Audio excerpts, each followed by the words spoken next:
Hello students, today will we discuss about Thomas Hardy as a regional novelist यानी Hardy's Wessex. Okay. Hardy is one of the pioneers of the regional novels. All his novels are studies of Wessex. In reality, Dorsetshire, where he was born and brought up and remained throughout his life. In his novels, he has created the background of the South and England. This area, with its historical past and picturesque scenery, fascinated the author so much that all his novels, Edinburgh and the country around it, is most creative when he writes about the people of this district. Joseph Conrad's most memorable figures are of his early maturity. Hardy is no exception to this rule. The details of the Wessex countryside are partially realistic and partially unrealistic. Wessex was the kingdom of the West Saxons who settled down in Hampshire in the 6th century. They extended their dominion north and west under their kings. Grady and Cynric. It included Hants, Dorset, Wilts, Berks and parts of Somerset.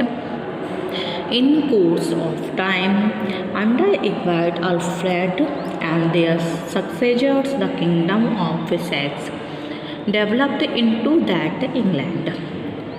As a modern literary expression, the name Wessex was not coined by Hardy, as generally supposed. William Barnes.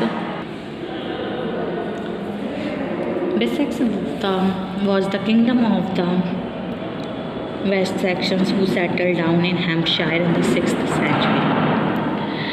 As a modern literary expression, the name Wessex was not coined by Hardy.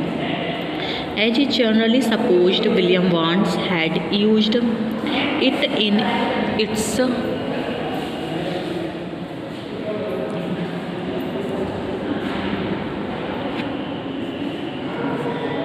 proper historical sense in 1844. Hardy's originality was in extending it to the whole of southwest England, east of the Thames, and in popularizing it into an everyday term. He had already embarked on the nomenclature that was to go with the Wessex conception. Indeed, the general reader today may be excused for thinking that he had never used anything else since, even in Desperate Remedies, his first published novel. Some of the regulars appear: Casterbridge, Knapwater House, Bournemouth Regis, Tolchurch, etc. Hardy has used Wessex for the south west countries, especially Dorset, which from the setting of his novels, the people and the countryside of Wessex signify for Hardy the archetypal forms of human existence.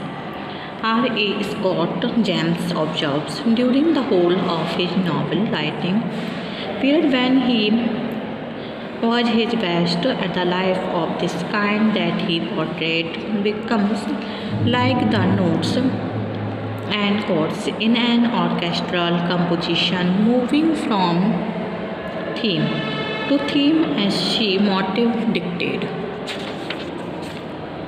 Hardy belonged to the Dorchester, and he wrote of the southwestern part of English, which he renamed Wessex and succeeded in building up as a result of his very accurate and loving presentation of the area and its details through his novels and in an immortal region. Never has a region been so celebrated as in these books. In all his novels, the scenes and characters are taken from the Wessex countryside. Church of Jobs Hardy has left a body of fiction unique in its uniformity. Never has a region been so comprisingly celebrated as in these books. And within that world out of which Hardy stepped timidly and with awkward results. He had celebrated hundreds of characters centered in the hamlets, villages, towns, woods, meadows, and heathland of Dorset and over into the adjoining countries. Hardy was the son of humble parents, only just above the rank of the labourers, and the first 20 years of his life were spent between the village of Wathampton, which was his native village, and the neighbouring town of Dorchester. Rural Dorset is a remote place, and it was more remote in the early years of 20th century than it is now. Feudal and sequestered, centering round the church and village in and squares manor house its life, little changed by the changes of the great world revolved in the same slow rhythm as 400 years past. The same slow rhythm has been adopted by Hardy in delineating the lifestyle of the people residing in sleepy old villages, far removed from the modern changes involved with their own or detached from the outside world in his Wessex novel. Okay. The plots of Hardy's books are as much conditioned by his upbringing as are his setting and characters. His comedy turns on the genial, farcical humors of village life. His tragedies, village tragedy, composed of the dramas of broken love and wronged girls.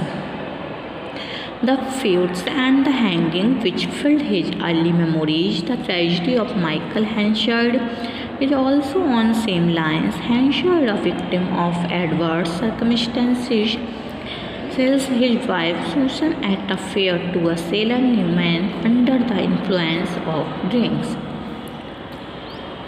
His fate once again catches up with him when he is about to start life new with the return of Susan with his daughter Elizabeth Jack. Things went on becoming bad to worse for him, and in the end he dies lonely and cut off, a victim of fate, nature, and his own temperament from everyone. It is tragedy which Hardy had seen oft repeated in the lives of exploited, downtrodden, tyrannized by fate residents of Bonkington. Okay. Their life had been a hard one. It was an agricultural life. Everyone except the clergyman and the schoolmaster lived by the land. In clay-built, cramped cottages, men struggled year after year against wind and laborious life. The same struggle is faced by his characters when they fight against the unholy plan of nature. Went on crushing them. Michael Henshard's sale of his wife in the mayor of Casterbridge is but an example of the poverty of the life of the Wessex residents, which at times forced them to commit such acts which in normal circumstances they would have never even imagined.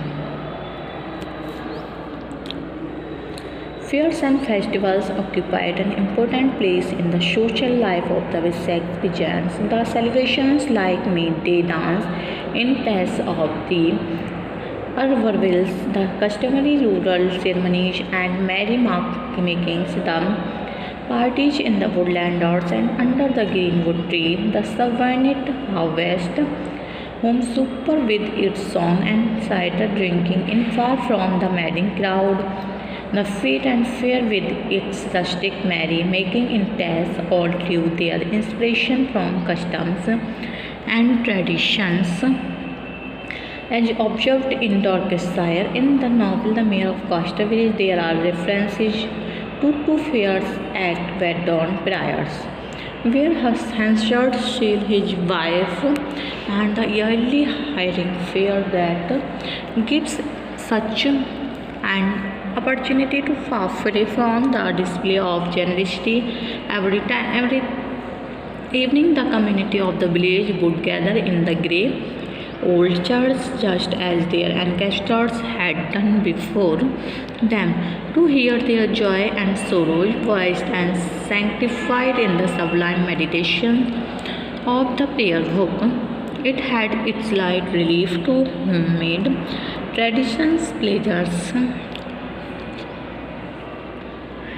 harvest celebrations, Christmas parties to celebrate birth and marriage, where people danced and sang ballads and drank cider and told stories. All this has been faithfully represented by him in his novels. Real life had its drama to add upon Captain Strange, simple dramas arising from the narrow poverty-stricken circumstances in which its inhabitants lived. Lovers were parted. A young man in need of a livelihood would leave the place to seek his fortune.